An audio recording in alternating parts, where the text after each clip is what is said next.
let me start with a couple of things that I think she did absolutely right or that are improving for her. First of all, the podium presence is really good. I didn't think much of her public speaking before, but since she's gotten into this race, she's only been behind a podium, and she did that well tonight. So from a plausibility perspective, what you expect to see out of a president, she absolutely did It that. is a sea change Yeah. from what she was in 2020. It's a lot. Well, even what she has been during the Biden years, she's not been that steady on her feet.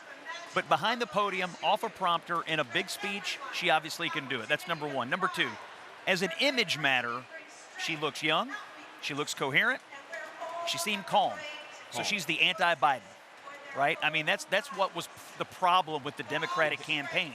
He was none of those three things, and now she puts that on. Now, the Republican pushback, and I think there's some truth to this, is that some of this is just substanceless pablum, that there's really no specificity in it, and that they ultimately think they are going to be able to fire her as the incumbent. And I think that's the question that we're really going to be answering over the next couple of months. How far can she run away from Joe Biden to prevent the Republicans from portraying her as the incumbent and then firing her as the incumbent? The country is off on the wrong track. People believe it. They still have economic anxiety. Can she shake off those vibes and replace them with this sort of esoteric unity vibe that they've been portraying at the convention? But I think when you said that last night, you were on very solid ground. I don't think today you're on solid ground. This was substantive all night long. The policy on immigration, policy on foreign policy, policy on gun violence, on climate, on the care economy. This was not all sizzle. This was sizzle plus real steak. And by the way, I think we both have to say, the way she dealt with Israel and the way she dealt with Gaza, tough in defense of Israel, but also compassionate to the Palestinians. There's sizzle and there's steak tonight. Agree with you on Israel. I thought that paragraph was good. The issue you didn't list in your bullets, the economy and inflation, I still think at the end of the day, the people are so upset with Biden and Harris on the economy. If the Republicans tie her to it, all of the other stuff falls away because it's the most important issue. We heard things from her that we don't normally hear from a Democratic candidate in a speech like this. She talked about maintaining the strongest and most lethal fighting force in the world, and went on to say, about never disparaging their sacrifices, obviously reference to the many reports about what Donald Trump has said. Yeah, but just even talking about the lethality of our fighting forces is language you don't normally hear. Right. No, this was a very muscular speech. And look, the whole hallmark of the Trump candidacy, when you lay it bare, is he's strong. He's strong, and that was the advantage he had over Joe Biden. She showed strength on that stage tonight, and I think that she has cut his advantage there. She looked like a president on that stage. I also wanted to mention Audie's point was so important.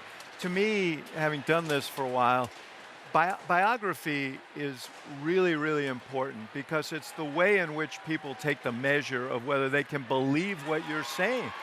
And the way she told the story of her own life and her own choices gives people some confidence that the commitments she's making are genuine commitments. And then the last point I wanted, Scott, your point about Biden and the strategy of the Republicans, which I understand it to be reasonable strategy, to try and saddle her with some of the negatives that Biden has. It is really interesting how little she mentioned Joe Biden in this speech. In certain ways, this was her declaration of independence. I agree with that. And she became her own person in this speech. And I've told you before, we'll see how this turns out. I think you're going to have a hard time saddling her in the way that you guys are hopeful that you can. Well, she still flies around on Air Force Two. I mean, but that's the race, and it's going to take place in a truncated period of time. Can she get away from him, or can Donald Trump and his campaign apparatus drive home the point that there's no blank slate here, that this is a person who's been right next to Joe Biden executing on the policies that you say have driven you crazy over the last 4 years? And there's really just a simple question for Trump to ask. If you're upset about the direction of the country, maybe you don't put the people in charge who are already in the White House. I don't know who's going to win that race, but to me, between now and the debate on September 10th, that is the argument that's going to be had between these two juggernaut campaigns. I think that Kamala Harris has done something she's not just going to get away from Biden, which I think that she can do now penalty-free. Penalty-free. She has this party behind her, but she's doing something, she's fixing some problems on the left. This whole thing has been an implicit critique of problems that we've had on the left. The left before we walked in here was about justice, diversity, trigger warnings, reparations for the past, and a bunch of party poopers and scolds. That was the knock on the left. We have gone from talking about justice, which is wonderful, but now it's about freedom. It's not just about diversity, it's about patriotism. It's not just about trigger warnings. In fact, that's gone. It's tough, tough, tough. Reparations for the past? No. Fight for the future. Party poopers? No. We legalize fun. We legalize fun. We put the party back in the Democratic Party. And so this is a remolding of the genetic makeup of what the progressive movement is. These guys want to fight not just Biden in the past, they want to fight this sort of anti-woke war against a left that just died in here and something new just got born. The Kamala Harris Democrats are a different thing for you guys to fight. I'm not sure the left is going to go down as easy as you think, but I agree with your chart, and I did want to pick up on one word that you wrote, and that's patriotism. Yes, sir.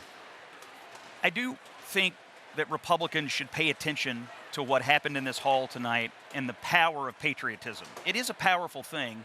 I made a snarky quip about it earlier, but what I was noticing was the American flags, the number of them, everybody had one. Towards the end of the speech, they had large American flags. There is something very symbolic about a waving American flag, the red, white, and blue, especially when you consider what we've seen out of the left on the streets of America and on the campuses of America over the last several months. You didn't really pick that up in the hall, but there is something interesting about it, and it was powerful. Vice President Harris stuck almost completely to script. She spoke exactly on time, 37 minutes. And something that's very interesting about her presentation, she obviously would be a trailblazing candidate. She would be the first woman president. She would be the first black president who is a woman. She would be the first at least half Indian president. She didn't mention any of that at all. I mean, I guess she believes that it speaks for itself, and that's not how she's running. She's running as a candidate to represent all of the American people, even those people with whom she disagrees and who disagree with her. Just kind of an interesting fact that she really didn't note it at all. She talked about her mom facing discrimination, but not her. And that, it was so subtle, but that was the way that she sort of wove it in, talking about, I just pulled up that part of her speech, talking about the way people would treat, she watched the way people would treat her mother. But her mother just kind of said, move on and focus on other things. And I thought that was her way of saying, that's what I'm doing right now. I'm focusing on what I'm here for, what I'm going to do, not who I am, whether that is her gender or her race and her ethnicity. And that it was powerful in and of itself. Now, this is a campaign where you have all of these, everything that has been going on online for 4 weeks has been white guys for Kamala, black men for Kamala, so on and so forth. So people have been kind of dividing up in order to prove that she has different demographics behind her. But when it comes to her and the historic nature of her candidacy, she just let it speak for itself exactly as you said, and that is really interesting. Yeah, I think it's also because she knows that is not where she needs to grow. It's not where she needs to expand her support. The people in this room are the faithful. The black women don't need a whole lot of convincing. Maybe black men need a little bit more convincing than black women, but these are not the groups that need to be convinced to vote for Kamala Harris.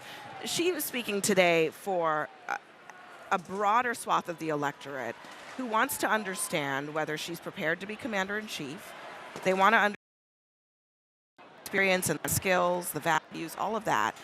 And it felt to me like a speech that was written for them. And as somebody who's talked to her about her race and her gender and her upbringing, she doesn't spend a lot of time on it when you talk to her about it. She understands the role that it's played in how she's come up in the political world and in her and how she understands the world, but she does not spend a lot of time talking about it. I think by this point, many people are familiar with her mother's saying, which is, "You may be the first, but don't let yourself be the last." And I think that it really is. The reason she repeats that so much is because she doesn't really want to focus as much on the first part of that saying. She wants to focus on the other part of it, which is about what comes after her and what she actually does with the power that she's been able to accumulate.